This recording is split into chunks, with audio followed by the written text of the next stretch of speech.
What's going on, guys? Welcome to Good Good Week, Kansas City. I'm excited to talk to you about how actually this dirty Good Good polo is going to be one of the most important parts of us figuring out our life stream goals at Good Good. But yeah, let's go ahead, get into the vlog. Oh, I gotta stop walking in front of cars, man. All right, let's get into the video.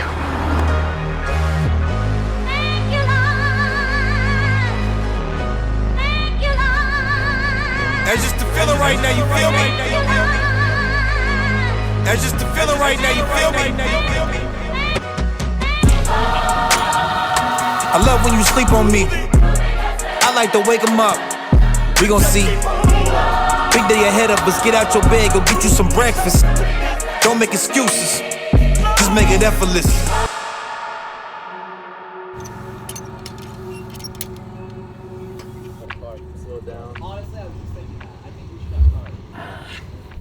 We're definitely needing it for videographers. I feel like we might as well. Yep, you're on the same page.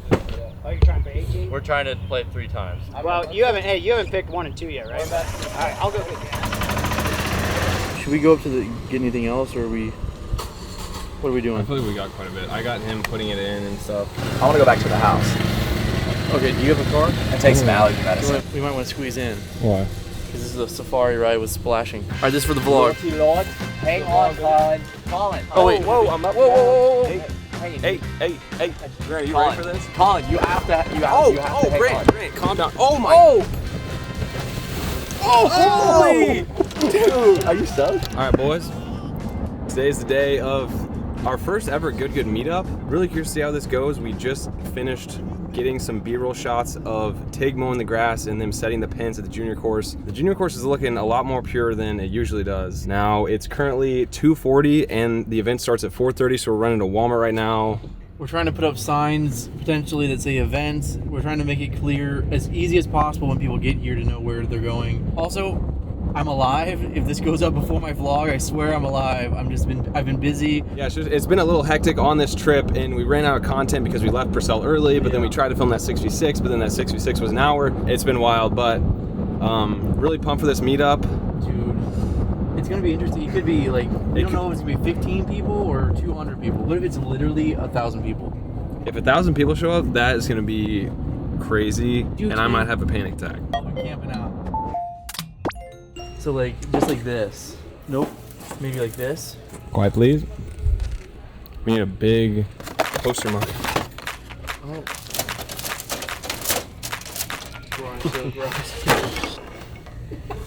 Alright, I think we might be striking out on an event sign. I wish it had a blank one. It's literally blank. Alright, next on the list is coolers. We also need a pretty, oh, there's big coolers.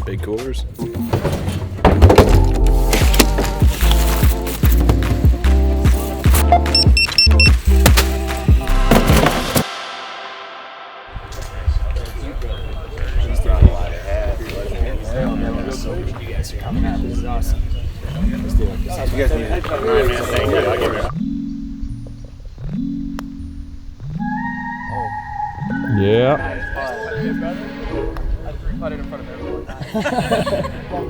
Nice cut greens, Tig changed them pins. This place looks nice right now. Dude, I'm already shaking, my guy. This is a lot. There you go. I love it. Thanks for the support, man. We love the content. Yeah. Thank you, sir.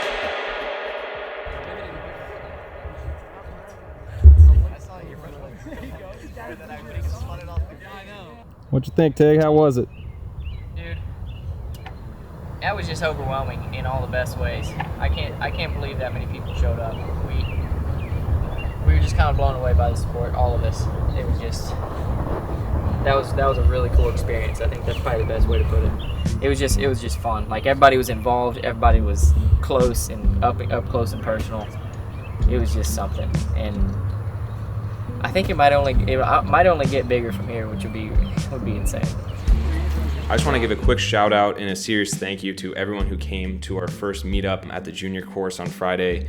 It was kind of mind blowing for all of us, and it honestly it felt super surreal, not even like it was like a real thing. We all went out to dinner after to eat, and we were just kind of, celebrating and just talking about the future, and everyone was so excited to do more of these and potentially even do one in Chicago. Stay tuned for more information about that. It is difficult to, you know, kind of plan one of these meetups, and thank you to Sunflower Hills and the junior course for even letting it happen. We also potentially want to live stream these in the future. We didn't think it would be a good idea to live stream our first one. I'm still actually kind of a noob. A couple days before the meetup, I actually went to the junior course and I tested out our hotspot and did some speed tests just to see what the speeds were looking like there, and they were kind of looking not good. It looked good on the first hole, but then as I got to the second hole into the third and fourth, it just was not good at all. It's something I actually kind of planned on not working out the best. When Max and I did our first test outside of our office in Frisco, there's just really good 5G signal in Frisco, Texas. I figured we were gonna have to do some sort of cellular bonding, which is basically combining multiple network signals into one signal to make it stronger and more reliable. But I didn't want to do that until I knew it was 100% necessary, just because it would have to be another hotspot plan plus another hotspot. It just, all the expenses for live streaming just add up super quick. So I didn't want to have to do that unless, you know, we had to, which we do.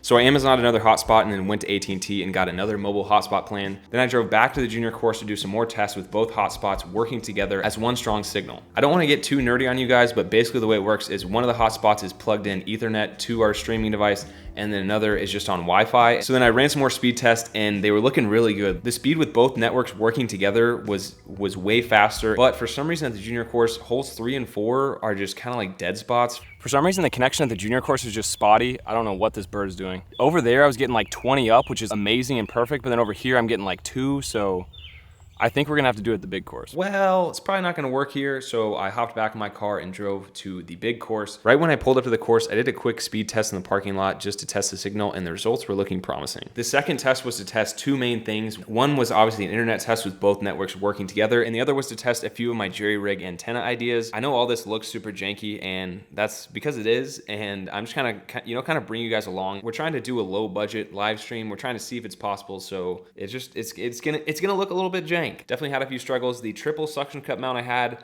was not sticking to the roof of the cart, which was definitely not good, and that was my main plan on what I thought was gonna be the best. I had a different vacuum suction cup mount that I thought wasn't gonna work, and then that stuck to the top better. Again, this is all just kind of trial and error. In the intro, I explained how a dirty good polo was gonna be an important step in figuring out our live streaming, and this is where that comes in. I'm actually using it to wipe the dust and dirt off the top of the cart and the windshield. I would have literally used anything else if I had it, but that's all I had. When I left my house, I just had this feeling that I forgot something, and lo and behold, it was a towel to clean off the roof and the plastic, because again, it gets super dusty in Kansas. So. All right, so basically how it's gonna work is we're gonna be using the OG finger flickers. We decided on these to live stream. I've kind of been going back and forth, as you probably saw, on how the antenna is gonna work. I think the most secure is gonna be secured to this plastic part because it's super smooth. So I ended up attaching 2 triple suction cup mounts to the front of the windshield, and I had a telescopic selfie stick that I attached the receiver to, that then the HDMI cord that goes back down into the encoder that live streams it,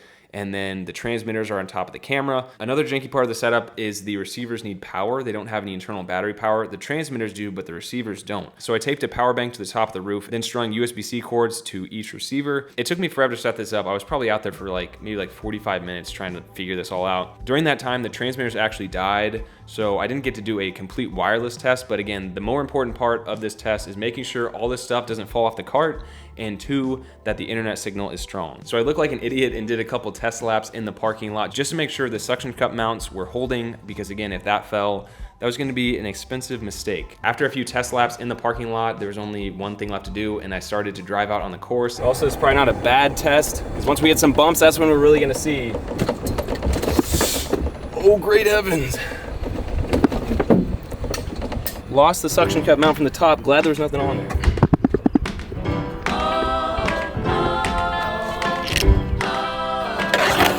I did another speed test while driving along hole 1, just again to test out the signal.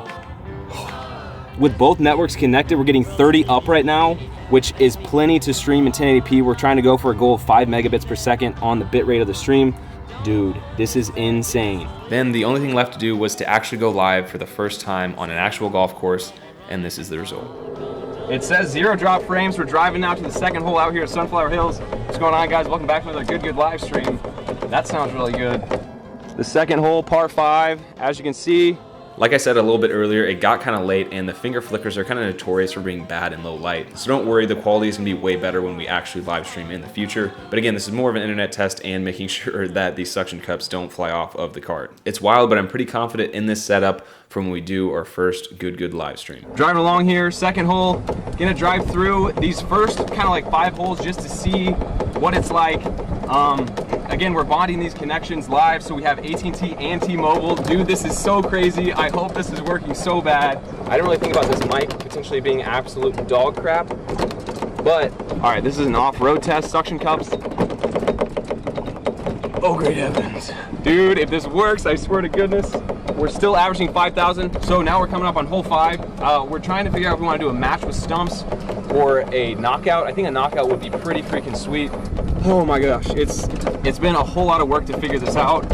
So this is one of the biggest steps we've taken so far. To see a vision come to life like this and make it actually happen is one of the coolest things. It's what I love about YouTube, and it's just creating in general. This is kind of similar as just making a video. You just have an idea and you just make that thing come to life. Yeah. Let's go ahead, get into the vlog.